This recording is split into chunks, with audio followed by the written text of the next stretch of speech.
सर्वशक्तिमान परमेश्वर कहते हैं, जब कोई व्यक्ति पीछे मुड़कर उस मार्ग को देखता है जिस पर वह चला था, जब कोई व्यक्ति अपनी यात्रा की हर अवस्था को याद करता है, तो वो देखता है कि हर कदम पर, चाहे उसकी यात्रा कठिन रही हो या आसान, परमेश्वर उसका मार्गदर्शन कर रहा था, योजना बना रहा था।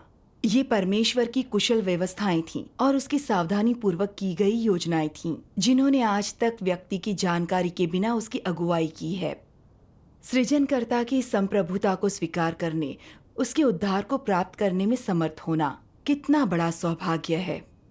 आमीन। जब किसी व्यक्ति का कोई परमेश्वर नहीं होता है, जब वो उसे नहीं देख सकता है, जब वह परमेश्वर की संप्रभुता को समझ नहीं सकता है, तो उसका हर दिन निरर्थक, बेकार और हताशा से भरा होगा। कोई व्यक्ति जहां कहीं भी हो, उसका कार्य जो कुछ भी हो, उसके आजीविका के साधन और उसके लक्ष्यों की खोज उसके लिए बिना किसी राहत के असहनीय पीड़ा के सिवाय कुछ लेकर नहीं आती है। ऐसी पीड़ा कि वह पीछे मुड़कर देखना भी बर्दाश्त नहीं कर पाता है। केवल तभी जब वह सृजनकर्ता की संप्रभुता को स्वीकार करेगा और उसकी व्यवस्थाओं के प्रति समर्पण करेगा और एक सच्चे जीवन को खोजेगा, केवल तभी वह धीरे धीरे सभी निराशाओं और पीड़ाओं से मुक्त होगा और जीवन की संपूर्ण रिक्तता से छुटकारा पाएगा। आमीन। आमीन। आमीन। परमेश्वर के इन वचनों में अपनी जीवन का सटीक वर्णन देखकर मैं सचमुच प्रेरित हुई। मैं आपको अपना अनुभव सुनाना चाहूंगी। बढ़िया। मेरा जन्म एक गरीब देहाती परिवार में हुआ था। इस कारण लोग हमेशा मुझे नीची नजरों से देखते थे। मेरा परिवार गरीब था, कभी कभी तो खाने का भी पता नहीं होता था। मैं अपनी बहन के फटे पुराने कपड़े पहनती थी। कपड़े मुझ पर लहराया करते थे। मेरी सारी सहपाठी मेरा मजाक उड़ाती, मुझसे परहेज करती। मेरा बचपन कष्टों से भरा था। उस वक्त मैंने संकल्प लिया, बड़ी होकर मैं बहुत पैसा कमाऊंगी, अच्छी जिंदगी जीऊंगी, फिर कोई मुझे नीची नजरों से नहीं देखेगा। पैसा न होने के कारण मुझे पढ़ाई बीच में ही छोड़नी पड़ी और फार्मास्यूटिकल फैक्ट्री में काम करना पड़ा। मैं रात को 10-10 बजे तक जी जान से काम करती ताकि कुछ ज्यादा कमा सकूं। बाद में मुझे पता चला कि मैं एक महीने में जितना कमाती हूँ उतना तो मेरी बड़ी बहन 5 दिन सब्जियां बेचकर कमा लेती है। मैंने फैक्ट्री की नौकरी छोड़कर सब्जियां बेचने का फैसला कर लिया। शादी के बाद मैंने और मेरे पति ने एक रेस्टोरेंट खोल लिया। मुझे लगा मैं रेस्टोरेंट खोलकर एक शानदार और इज्जत की जिंदगी बसर कर पाऊंगी। दूसरे लोग मुझे सम्मान से देखेंगे। इस कारोबार में जबरदस्त स्पर्धा थी। हम लोग पैसे बचाने के लिए एक से ज्यादा बैरे नहीं रख सकते थे। मैंने जी जान लगा दी। कभी रसोई में दौड़ती, कभी डाइनिंग हॉल में, कभी कभी तो थककर चूर हो जाती। कुछ सरकारी अफसर आते तो वो खाने का बिल नहीं देते और फिर ऊपर से दुनिया भर के जुर्माने और टैक्स भरो।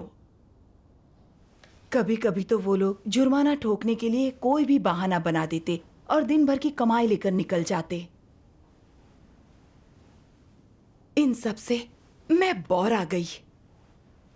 लेकिन आप चीन में कुछ नहीं कर सकते, बस सिर झुकाकर जीते रहो। जी तोड़ मेहनत करके भी हम ज्यादा कुछ नहीं कमा पाए। इतने समय तक कारोबार में रहकर अब हमें चिंता होने लगी थी। मैं सोचती मैं ऐसा अच्छा जीवन कब जी पाऊंगी जब मेरे पास ढेर सारा पैसा होगा। 2008 में एक दोस्त ने कहा, जापान में तुम एक दिन में उतना कमा सकते हो जितना चीन में 10 दिनों में कमाते हो। ये सुनकर मैं बहुत खुश हुई।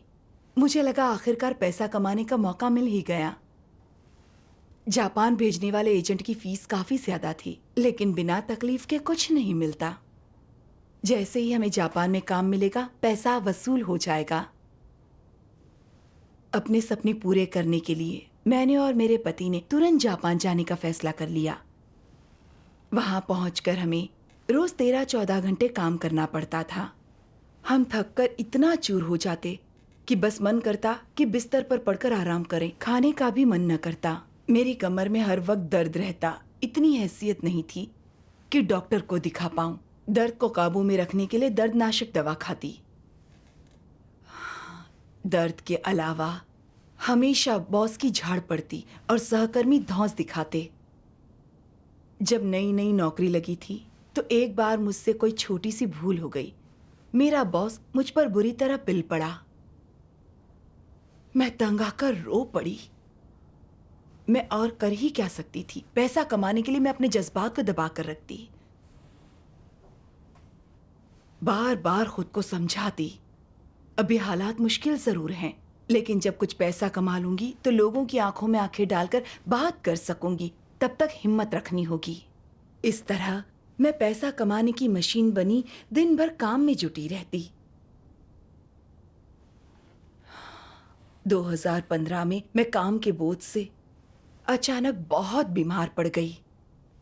चेकअप के लिए हॉस्पिटल गई तो डॉक्टर बोला मेरी कमर की कोई नस दब गई है। ऐसी हालत में काम करती रही तो बिस्तर पकड़ लूंगी और फिर संभलना बहुत मुश्किल हो जाएगा।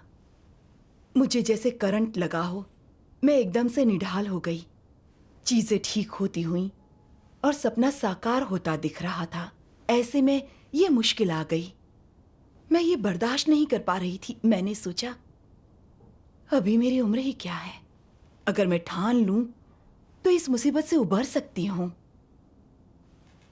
अगर कुछ पैसा कमाए बिना खाली हाथी चीन वापस जाना पड़ा तो क्या ये बड़ी शर्म की बात नहीं होगी। मैंने कमर कसी और इसी हालत में फिर से काम में जुट गई। दर्द बढ़ने पर मैं कमर पर पट्टा बांधकर काम करती रहती। दिन भर काम करने से रात को दर्द इतना बढ़ जाता कि मैं सो नहीं पाती। करवट लेना भी मुश्किल हो जाता। कुछ दिनों के बाद हालत ये हो गई कि बिस्तर से उठना मुश्किल हो गया। बिस्तर पर पड़ी पड़ी मैं खुद को बेबस और अकेला महसूस करती और सोचती इतनी कम उम्र में मैं यहाँ बिस्तर पर क्यों पड़ी हूं। क्या बिस्तर में पड़े पड़े ही मैं दम तोड़ दूंगी। मैं अपनी पीड़ा बयां नहीं कर सकती। यही सोचती रहती आखिर इंसान किन चीजों के लिए जीता है। सिर्फ पैसा कमाने और अलग दिखने के लिए? क्या पैसा सच में खुशी दे सकता है? क्या महज पैसे के लिए दिन रात खटना जायज है? 30 साल मैंने अपनी हड्डियां गलाई हैं। फैक्ट्री में काम किया, सब्जियां बेची, रेस्टोरेंट चलाया और काम के लिए ही जापान आई। और सच कहूं तो मैंने थोड़ा बहुत पैसा तो जरूर कमाया, लेकिन मुसीबतें भी तो बहुत झेली हैं। हाँ। पहले तो ये सोचा कि जापान आकर मेरे सपने पूरे हो जाएंगे। रातों रात अमीर बनकर इज्जत की जिंदगी जीऊंगी, लेकिन बदले में बिस्तर पकड़ लिया और शायद बाकी का जीवन व्हील चेयर पर गुजरे। लेकिन ये सोचकर मुझे बेहद पछतावा हुआ कि पैसा कमाने और दूसरों से बेहतर दिखने के चक्कर में मैंने खुद को तबाह कर लिया। मुझे दुख हुआ। मैं टूट गई और रो पड़ी। मैं मन ही मन पुकार उठी, हे परमेश्वर मुझे बचा। मेरा जीवन इतना थकाऊ और तकलीफ दे क्यों है? बेबसी और पीड़ा के इस दौर में मुझे परमेश्वर के अंत के दिनों के उद्धार का सहारा मिला। परमेश्वर का धन्यवाद। मेरी मुलाकात परमेश्वर की विश्वासी 2 बहनों से हुई। परमेश्वर के वचनों का पाठ करने और सहभागिता सुनने से मुझे समझ आया कि हर चीज परमेश्वर ने बनाई है। परमेश्वर ही पूरी कायनात पर शासन करता है। हर एक की नियति परमेश्वर के हाथों में है। परमेश्वर ही इंसान का मार्गदर्शन और पोषण करता है। वही इंसान की देखभाल और रक्षा करता है। कुछ तो था जिससे मैं अभी भी असमंजस में थी। हमारी नियति परमेश्वर के नियंत्रण में है। परमेश्वर ही हमारा मार्गदर्शन और रक्षा करता आ रहा है, लिहाजा हमें खुश रहना चाहिए। फिर भी हमें दुख और बीमारी क्यों आती है? जिंदगी इतनी मुश्किल क्यों है? इतना सारा दुख आखिर आता कहां से है? मैंने ये सवाल बहनों से पूछा और बहन किन ने सर्वशक्तिमान परमेश्वर के ये वचन पढ़कर सुनाए। मनुष्य जन्म, मृत्यु, बीमारी और वृद्धावस्था के कारण जो सहता है उसका स्रोत क्या है? किस कारण लोगों को ये चीजें झेलनी पड़ी? जब मनुष्य को पहली बार सृजित किया गया था तब ये चीजें नहीं थी, है ना? तो फिर ये चीजें कहाँ से आईं? वे तब अस्तित्व में आईं जब शैतान ने इंसान को प्रलोभन दिया और उनकी देह पतित हो गई। मानवीय देह की पीड़ा, उसकी यंत्रणा और उसका खोखलापन, साथ ही मानवीय दुनिया की दयनीय दशा, ये सब तभी आए जब शैतान ने मानव जाति को भ्रष्ट कर दिया। जब मनुष्य शैतान द्वारा भ्रष्ट कर दिया गया तब वह उसे यंत्रणा देने लगा। परिणाम स्वरूप मनुष्य अधिकाधिक अपभ्रष्ट हो गया। मनुष्य की बीमारियां अधिकाधिक गंभीर होती गईं और उसका कष्ट अधिकाधिक घोर होता गया। मनुष्य मानवीय दुनिया के खोखलेपन, त्रासदी और साथ ही वहां जीवित रहने में अपनी असमर्थता को ज्यादा से ज्यादा महसूस करने लगा और कम से कमतर आशा महसूस करने लगा। इस प्रकार यह दुख मनुष्य पर शैतान द्वारा लाया गया था। और फिर उन्होंने ये संगति साझा की। परमेश्वर ने जब इंसान को बनाया तो उसकी देखभाल और रक्षा की। न कोई जन्म, न बुढ़ापा, न बीमारी, न मृत्यु, न चिंता, न परेशानी। इंसान अदन के बगीचे में जिंदगी जी रहा था और परमेश्वर की नियामतों का आनंद ले रहा था। वो परमेश्वर के मार्गदर्शन में प्रसन्नता और आनंद का जीवन जी रहा था। लेकिन शैतान ने इंसान को धोखे से भ्रष्ट कर दिया। इंसान ने पाप किया और परमेश्वर के साथ छल किया। इससे उसने परमेश्वर की सुरक्षा गंवा दी। तब से हम लोग शैतान के कब्जे में हैं। हम मेहनत, मशक्कत, चिंता और दुख दर्द का जीवन जी रहे हैं। हजारों साल से शैतान भौतिक सुख सुविधा, नास्तिकता, क्रमिक विकास जैसे पाखंड और भ्रांतियों का इस्तेमाल करता आ रहा है।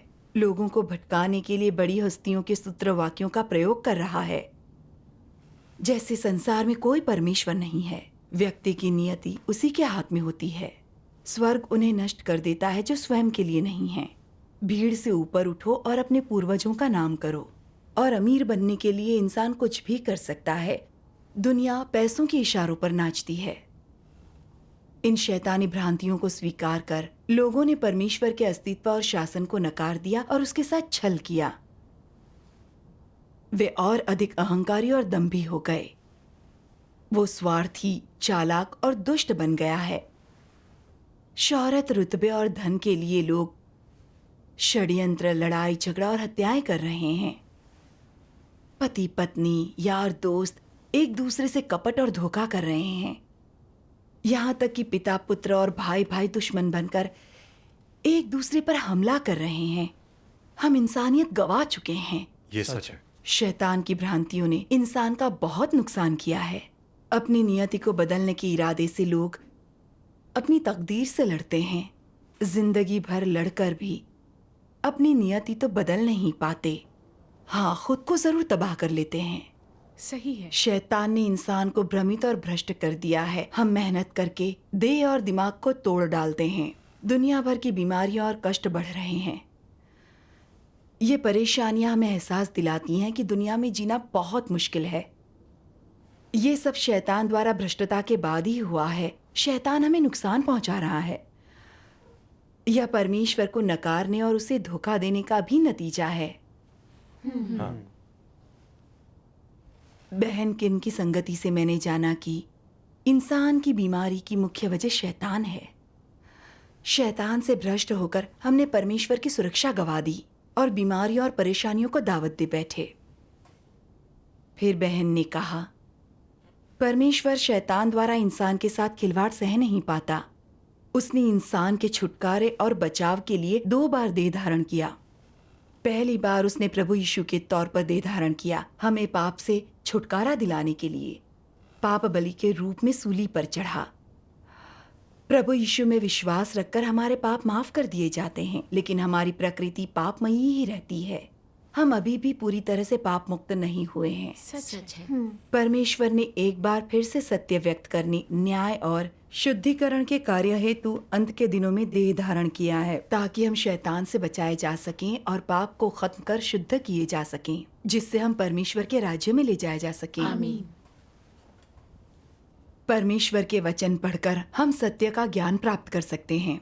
हम लोग शैतान का सार और यह समझ पाएंगे वह कैसे इंसान को भ्रष्ट करता है, तब हम शैतान को नकार कर उसके प्रभाव से बच सकते हैं। फिर शैतान हमें नुकसान नहीं पहुंचा सकेगा। मैं रोमांचित हो गई कि परमेश्वर खुद हमें बचाने आया है। मैं नहीं चाहती थी कि शैतान इस तरह मुझे नुकसान पहुंचाता रहे, लेकिन मैं समझ नहीं पाई कि वो मुझे किस तरह नुकसान पहुंचा रहा है। तो मैंने बहनों से पूछा। मैंने दूसरों से बेहतर और अलग दिखने के लिए बहुत मेहनत की है, लेकिन इस कारण मुझे दुख झेलने पड़े हैं। तो क्या ये सारी हरकतें शैतान की हैं? तब बहन जांग ने मेरे सवाल से जुड़े सर्वशक्तिमान परमेश्वर के ये वचन पढ़कर सुनाए। शैतान धूर्त किस्म का तरीका चुनता है जो मनुष्य की धारणाओं से मिलता जुलता है। ये अतिवादी मार्ग नहीं है जिसके जरिए वह लोगों से अनजाने में जीवन जीने के उसके रास्ते और नियमों को स्वीकार करवाता है और जीवन के लक्ष्यों और अपनी दिशा को स्थापित करवाता है। इससे वे अनजाने में महत्वाकांक्षाएं पालने लगते हैं। ये महत्वाकांक्षाएं कितनी ही ऊंची प्रतीत क्यों न होती हों, वे प्रसिद्धि और लाभ से अविभाज्य रूप से जुड़ी होती हैं। कोई भी प्रसिद्ध व्यक्ति, वास्तव में सभी लोग, वे जिस चीज का अनुसरण करते हैं वह केवल इन दो शब्दों से ही जुड़ा होता है, प्रसिद्धि एवं लाभ। लोग सोचते हैं कि प्रसिद्धि और लाभ होने से व्यक्ति के पास गौरव, धन संपत्ति और जीवन का आनंद उठाने के साधन होते हैं, कि प्रसिद्धि और लाभ के सहारे वे मौज मस्ती कर सकते हैं, देह के कामुकतापूर्ण सुख प्राप्त कर सकते हैं।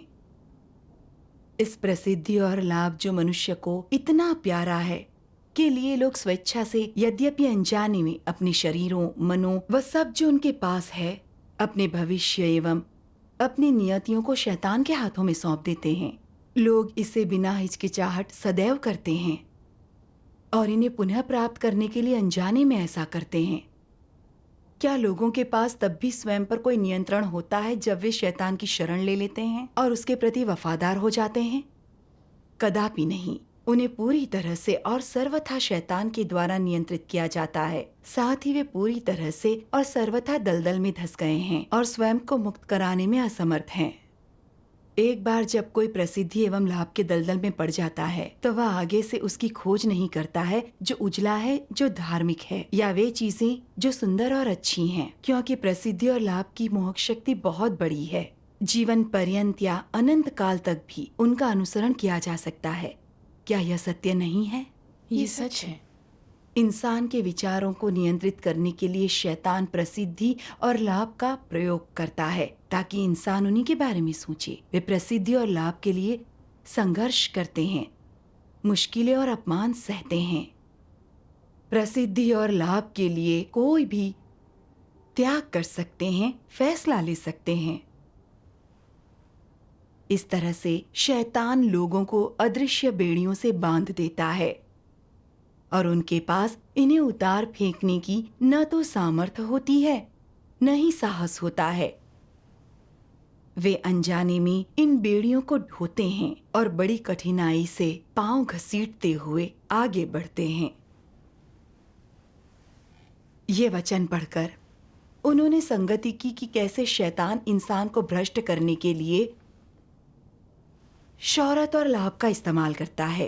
तब मैंने जाना कि वो कितना घिनौना है। शैतान अपने नियमों को हमारे अंदर भरने के लिए शिक्षा और सामाजिक मान्यताओं का इस्तेमाल करता है।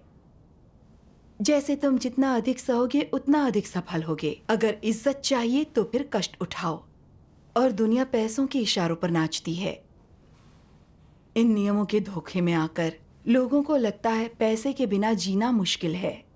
अगर उनके पास पैसा होगा तो लोग उनकी इज्जत करेंगे और गरीब होने का मतलब निकम्मा होना है। इसलिए लोग पैसे, शोहरत और लाभ के लिए आजीवन संघर्ष करते हैं और उन्हें पाने के लिए नतीजे की परवाह किए बिना किसी भी हद तक जाते हैं। लोग अधिक भ्रष्ट होकर अपने जीवन को नरक बना लेते हैं। इस तरह हम शैतान की बेड़ियों में जकड़े रहते हैं। यह हमें भ्रष्ट करने की शैतान की चाल है। दूसरों से बेहतर होने के संघर्ष और ज्यादा पैसा कमाने की ललक ने, ताकि लोग मेरी इज्जत करें, मुझे पैसा कमाने की मशीन बना दिया। मेरी ख्वाहिशें बढ़ती गईं, मैं कभी संतुष्ट नहीं रही। और जब मेरी सेहत बर्बाद हो गई तब जाकर मैं मजबूरन शांत बैठी। मैं पैसे, शोहरत और लाभ के गुलाम बन चुकी थी। शोहरत और लाभ के पीछे भागकर मेरा जीवन मुश्किल हो गया था। इतने साल उन चीजों के पीछे भागकर आखिरकार मैंने दुख और पीड़ा ही पाई। वो तमाम कष्ट शैतान द्वारा किए गए नुकसान और भ्रष्टता का नतीजा थे। परमेश्वर के वचनों के प्रकाशन के बिना मैं कभी न जान पाती कि लोगों को भ्रष्ट करने के लिए शैतान पैसे, शोहरत और लाभ का इस्तेमाल करता है। ये जानना तो दूर की बात है कि ये इंसान के लिए शैतान की बेड़ियां हैं। उसके बाद बहन किन संगति करने कई बार आई। समय के साथ मैं इंसान को भ्रष्ट करने वाली शैतान की चालबाजियों को समझने लगी। आमीन। फिर मैं समझी महत्वपूर्ण क्या है। परमेश्वर के वचनों को पढ़ना, सत्य पर चलना और परमेश्वर के नियमों और व्यवस्थाओं को मानना, यह जीने का सार्थक तरीका है। इसी एकमात्र मार्ग की परमेश्वर सराहना करता है। आमीन आमीन। एक दिन मुझे पता चला कि मेरी एक सहकर्मी अपने पति के साथ सिर्फ पैसा कमाने के लिए जापान आई हुई है।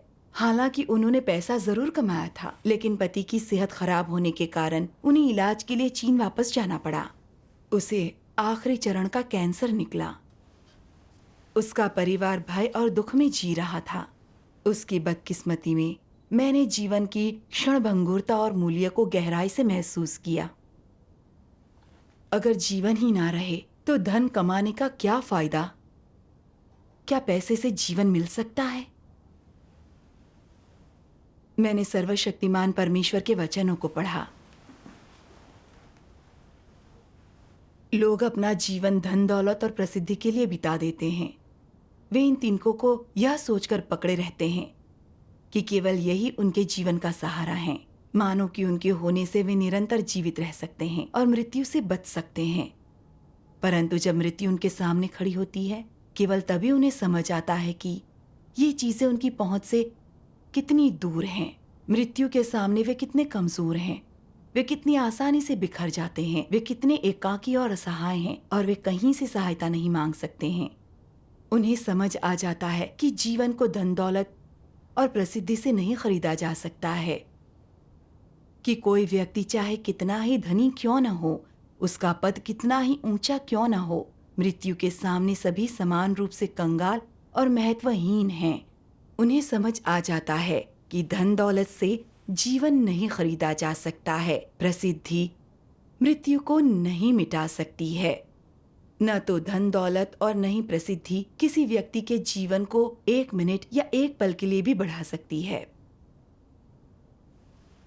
परमेश्वर के वचनों से मैंने जाना, अगर हम परमेश्वर में विश्वास न रखें तो हम शैतान की चालबाजियों को समझ ही न पाएं कि कैसे वो इंसान को पैसे और शोहरत से भ्रष्ट करता है।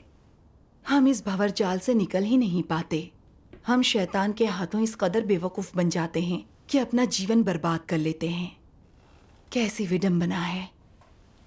अपनी आस्था और परमेश्वर के वचनों को पढ़ने की वजह से आखिरकार मैं इन चीजों को समझ गई हूँ कि अगर मुझ में आस्था न होती या मैंने परमेश्वर के वचन न पढ़े होते तो मैं शैतान की भ्रष्टता से दूर न हो पाती। मैं अंधकार और पीड़ा में ही संघर्ष कर रही होती और कभी न निकल पाती। मेरी तकलीफ के दौरान कलीसिया की बहनें मुझसे मिलने आती थीं और मेरी मदद करती थीं। वो परिवार की तरह घर का काम भी कर देती थीं और मेरी देखभाल भी करती थीं। एक पराये देश में उन बहनों के प्यार और देखभाल ने मेरे दिल को छू लिया। मैं सर्वशक्तिमान परमेश्वर की और भी आभारी हो गई।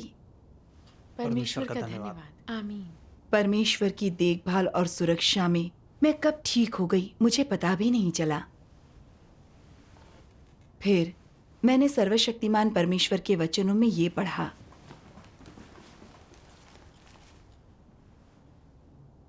जब कोई उस मार्ग को देखता है जिस पर वो चला था, जब कोई व्यक्ति अपनी यात्रा की हर अवस्था को याद करता है, तो वह देखता है कि हर कदम पर, चाहे उसकी यात्रा कठिन रही हो या आसान, परमेश्वर उसका मार्गदर्शन कर रहा था, योजना बना रहा था।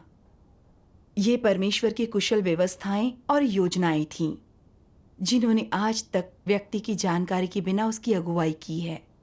सृजनकर्ता की संप्रभुता को स्वीकार करने, उसके उद्धार को प्राप्त करने में समर्थ होना कितने बड़े सौभाग्य की बात है। आमीन। यदि भाग्य के प्रति किसी व्यक्ति का दृष्टिकोण नकारात्मक है, तो इसका मतलब वो हर उस चीज का विरोध कर रहा है जो परमेश्वर ने उसके लिए व्यवस्थित की है और उसमें समर्पित होने की प्रवृत्ति नहीं है। यदि परमेश्वर की संप्रभुता के प्रति किसी व्यक्ति का दृष्टिकोण सकारात्मक है, तो जब वो पीछे मुड़कर अपनी जीवन यात्रा को देखता है, जब परमेश्वर की संप्रभुता को आत्मसात करने लगता है, तो वो हर उस चीज के प्रति समर्पण करना चाहेगा जिसकी परमेश्वर ने व्यवस्था की है। परमेश्वर को उसके भाग्य का आयोजन करने देने और परमेश्वर के विरुद्ध विद्रोह न करने के लिए उसमें अधिक आत्मविश्वास होगा। आमीन। क्योंकि जब कोई ये देखता है कि जब वह भाग्य नहीं समझ पाता है और ना ही परमेश्वर की संप्रभुता को, जब वह अंधेरे में टटोलते हुए आगे बढ़ता है, कोहरे के बीच लड़खड़ाता और डगमगाता है, तो यात्रा बहुत ही कठिन और हृदय विदारक होती है। इसलिए जब लोग मनुष्य के भाग्य पर परमेश्वर की संप्रभुता को पहचान जाते हैं, तो चतुर मनुष्य परमेश्वर की संप्रभुता को जानते और स्वीकार करते हैं। उन दर्द भरे दिनों को अलविदा कहते हैं जब उन्होंने अपने हाथों से एक अच्छा जीवन बनाने की कोशिश की थी और वे स्वयं के तरीके से भाग्य के विरुद्ध लगातार संघर्ष करने और जीवन के अपने तथाकथित लक्ष्यों की खोज बंद कर देते हैं। आमीन। आमीन। आमीन। जब किसी व्यक्ति का कोई परमेश्वर नहीं होता है, जब वह उसे नहीं देख सकता है, जब वह स्पष्टता से परमेश्वर की संप्रभुता को समझ नहीं सकता है, तो उसका हर दिन निरर्थक, बेकार और हताशा से भरा होगा। कोई व्यक्ति जहां भी हो, उसका कार्य जो कुछ भी हो, उसके आजीविका के साधन और उसके लक्ष्यों की खोज उसके लिए बिना किसी राहत के अंतहीन निराशा और असहनीय पीड़ा के सिवाय कुछ लेकर नहीं आती है। ऐसी पीड़ा कि वह अतीत को देखना भी बर्दाश्त नहीं कर पाता है। जब वह सृजनकर्ता की संप्रभुता को स्वीकार करेगा, उसके आयोजनों और व्यवस्थाओं के प्रति समर्पण करेगा और एक सच्चे मानव जीवन को खोजेगा, केवल तभी वह धीरे धीरे सभी निराशाओं और पीड़ाओं से मुक्त होगा और जीवन की संपूर्ण रिक्तता से छुटकारा पाएगा। आमीन। परमेश्वर का वचन बहुत व्यवहारिक है। हर वाक्य मेरे दिल को छूता है। मैंने परमेश्वर के वचनों से जाना कि परमेश्वर ही सृष्टि करता है और हम उसके सृजित प्राणी। हर इंसान का जीवन उसके हाथों में है और उसके नियंत्रण और व्यवस्था के अधीन है। हमारा सब कुछ उसी के नियंत्रण में है और उसी के द्वारा पूर्वनियत है। ये भाग दौड़ करने से तय नहीं होता। परमेश्वर जितना देता है हमें उतना ही मिलता है। अगर वो कुछ न दे तो हम चाहे जितना काम कर लें सब बेकार है। हाँ। बिल्कुल। कहावत है कि बीज इंसान बोता है मगर फसल परमेश्वर तय करता है। परमेश्वर की इच्छा के आगे इंसान दुर्बल है। हमें सृष्टिकर्ता के नियमों और व्यवस्थाओं के आगे सिर झुका देना चाहिए। खुशहाल जीवन का यही राज है। सही कहा। आमीन। मुझे ये भी एहसास हुआ कि पैसा और रुतबा दुनियावी चीजें हैं। शोहरत और लाभ के पीछे भागने से अंत में इंसान के हाथ खालीपन और पीड़ा ही लगती है। बिल्कुल सही। अंततः आपको शैतान नष्ट कर देता है। सच है। मैं शैतानी फलसफों के सहारे जी रही थी। तुम जितना अधिक सहोगे उतना अधिक सफल होगे। मैं पैसे और शोहरत के पीछे भाग रही थी। मुझे लगता था कि मेरा जीवन खुशहाल हो जाएगा, लोग मुझे इज्जत से देखेंगे। मुझे उम्मीद नहीं थी कि मुझे पीड़ा और कड़वाहट मिलेगी। मेरे जीवन में कोई शांति और सुख नहीं था। हाँ। परमेश्वर के वचनों को पढ़कर परमेश्वर की इच्छा समझ में आई। अब मैं अपनी नियति से लड़ना नहीं चाहती, नहीं शोहरत और लाभ चाहती हूँ। मुझे ऐसा जीवन नहीं चाहिए। परमेश्वर का धन्यवाद। मैंने जीवन की अलग राह लेने की ठानी। चाहा कि शेष जीवन की व्यवस्था परमेश्वर के हाथों में सौंप दूं। मैं परमेश्वर के आज्ञा पालन का प्रयास करूं और अपने कर्तव्य का निर्वहन करूं। आमीन। परमेश्वर का धन्यवाद। मैंने अपनी आस्था को अधिक समय देने और सभाओं में शामिल होने के लिए अपनी नौकरी छोड़ दी और एक नई आसान सी नौकरी ले ली। जब काम नहीं कर रही होती हूँ मैं परमेश्वर के वचन पढ़ती हूँ। जितना पढ़ती हूँ दिल उतना रोशन होता है। मैंने इंसान के पापों के मूल को भी जान लिया है और जाना कि कैसे परमेश्वर इंसान को बचाता है, इंसान के जीवन का लक्ष्य क्या हो और उसे कैसे एक सार्थक जीवन जीना चाहिए। मैं अपने अनुभव साझा करने और परमेश्वर के वचनों के भजन गाने के लिए अक्सर भाई बहनों से मिलती हूँ। मेरा जीवन अब बेहद खुशहाल है। परमेश्वर का धन्यवाद। मैं पहले जितना तो नहीं कमाती, लेकिन मुझे शांति और स्थिरता का अनुभव होता है जो पहले नहीं हुआ। परमेश्वर का धन्यवाद। जब पीछे मुड़कर देखती हूँ तो लगता है मैंने दुर्भाग्य में सौभाग्य पाया है। परमेश्वर का धन्यवाद। बढ़िया। परमेश्वर का धन्यवाद। आमीन। परमेश्वर का धन्यवाद। यह सचमुच मेरे लिए परमेश्वर का उद्धार है।